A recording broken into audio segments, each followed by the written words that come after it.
All right, welcome back everyone. In this video, we're going to be talking about some new stuff from Panasonic. You probably remember the S9 that was released earlier this year in May.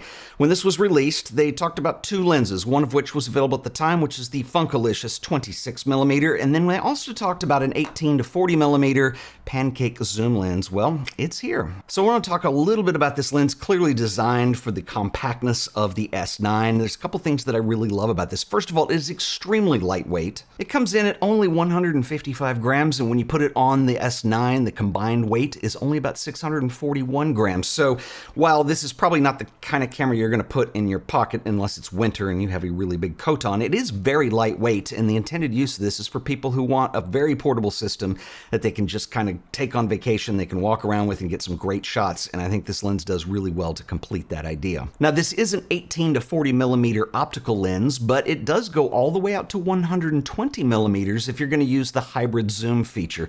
And so the way this works is it actually does create a crop, so you're going to lose megapixels, but I think for content creation and what this was designed to do, which was to take images, you can just edit in camera using the applied LUTs, and you just basically put them on your smartphone and upload to something like Instagram. You don't need a ton of resolution for that, and I think that it works just fine. So this does give you a lot of versatility beyond that 40 millimeter optical focal length. This lens features 8 elements in 7 groups. 3 of the elements are aspherical, 2 are extra low dispersion, and 1 of them is an ultra high refractive index. It's a lot of fancy terms for the intended user on this lens, but these do correct a lot of things in the lens, and I wanted to look at some image examples, but just my impression so far on this is that it is very sharp, and it doesn't do a lot of vignetting. There is not a lot of distortion. This is actually very well designed, and we'll talk about this in a second, but I think that fits right in with a lot of the design decisions that have gone into the lenses that Panasonic are making. So we're going to look at some images here, but I want you to bear in mind as we look at these as what the lens is and what the intended use cases are. So we're talking about something that's very lightweight, very portable,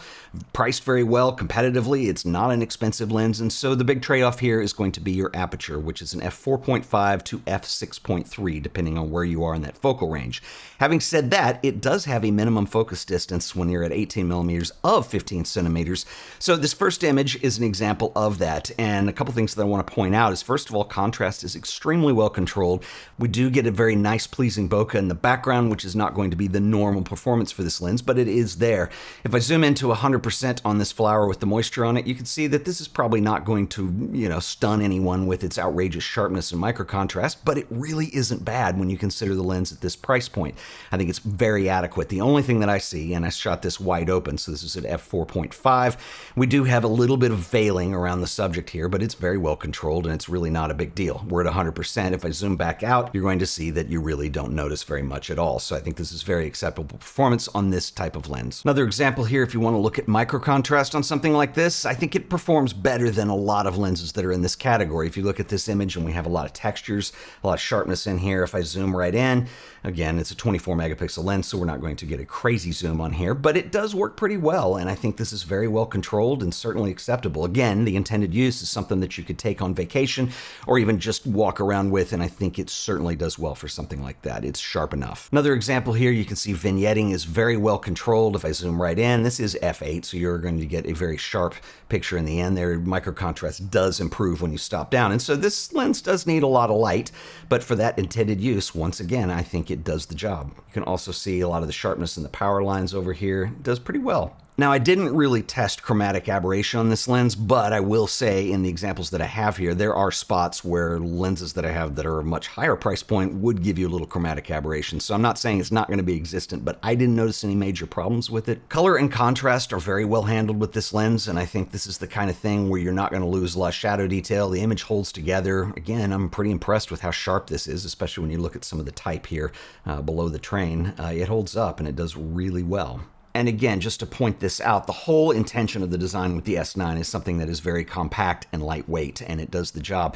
The lens itself is only about 41 millimeters when it's fully retracted. It is a retractable lens, so when you turn the camera on, it's going to tell you need to have the lens pushed out. I'm going to push it out to 18 there, and it does grow a little bit on you, but the weight doesn't increase or anything, and it handles really well. So anyway, I think this is actually a pretty good bet when you were looking for something that is portable and lightweight, that is not going to cost a lot of money. I think Panasonic Panasonic, as expected, have done an incredible job with this. And of course, it's L-mount, so you can put it on pretty much any L-mount camera. I used it a lot on the S5 Mark II and really enjoyed the results I was getting and the experience that I had actually shooting with this lens when you want something that's really lightweight. All right, so that's the new lens, but that is not all that is new today in the world of Panasonic. There is a firmware update that comes out that adds a lot of functionality to the S9. I want to talk a little bit about that. The first feature that they've added in here are going to be frame lines. Now, why would you want to use frame lines? What are they intended for? So many of you know that when you have a full frame sensor, if you're shooting video, generally speaking, you're probably working with a 16:9 crop or some other video-centric crop on there. Panasonic do allow the opportunity to film with what's called open gate. So you're going to make a movie using the entire sensor. You can crop it later in post. Now, why is this advantageous? Well, it's going to be a wider image area than what you're shooting for your 16:9, which allows you to use one set of footage and actually be able to, if you want to go vertical with it for social media, you can just use one clip, go a little wide with it, and then you can do your crop ins on that. And so one thing they've added for this to assist is we have now 3 sets of frame lines that can be used. So for the frame markers, you're going to go into the menus and you can see that you can toggle any of the 3 on and off. The other thing that you can do is you can use the touchscreen functionality to not only resize but also position your frame markers. So frame markers come in really handy. They're not going to do anything to the picture in post-production. In other words, they're not actually cropping the video, but especially even if you're going full screen, if you want to see where your vertical lines are and where your horizontal frame lines are, you can use those to compose to make sure that everything with the subject is lining up for both types of video delivery in the end, whether you're going to go vertical or horizontal. So it's actually something that is very useful. And you've got 3 of them. So if you want a third intended use, you can put them all on the screen. You can actually change the colors between these also, and they don't get confusing, don't get in the way. You're going to use this to compose. Another new addition to the S9 firmware, a lot of you are absolutely going to love this. If video time limits drive you nuts, in other words, you can only record a 5-minute clip because of whatever your resolution settings are,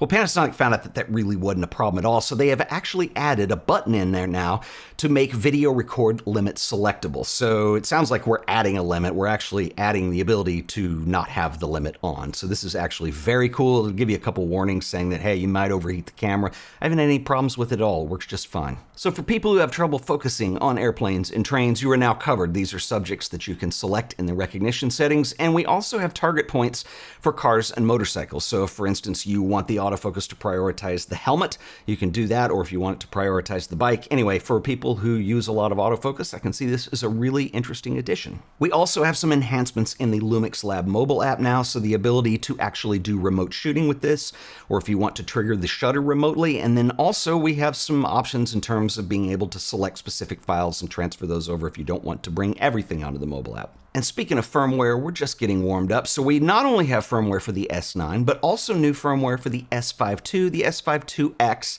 the original X5, as well as the G9 II. So starting with the S5, it has the least improvements on it. General stability is usually something you find in a firmware update, but we also have the ability to customize one of the buttons to do real-time LUTs. And of course, the 18 to 40 millimeter is a pop-up lens design. So when you're not popped up, it gives you a warning now saying, hey, you need to have the lens extended. So that will apply for any extendable lens moving forward. The S5 II, the S5 IIX, and the G9 II now have the compatibility with the DMW XLR2 microphone adapter. The S5 II, the S5 IIX, and the G9 II now have 5 GHz Wi-Fi compatibility unlocked, which is awesome. It is not available in all regions, and that's a country law. I remember when we were in Japan, it's actually not permitted there, but if you're in the US, you'll be able to use 5 GHz Wi-Fi. And with everything but the S5, we also have compatibility with the Lumix Lab app. And so one thing I want to mention about the mobile app is that Lumix have announced, and they said this when we were in Japan earlier this year, that the Lumix Lab app will be the default app moving forward. We're in a transition right now, and unfortunately, I think it's affected their ratings in the App Store,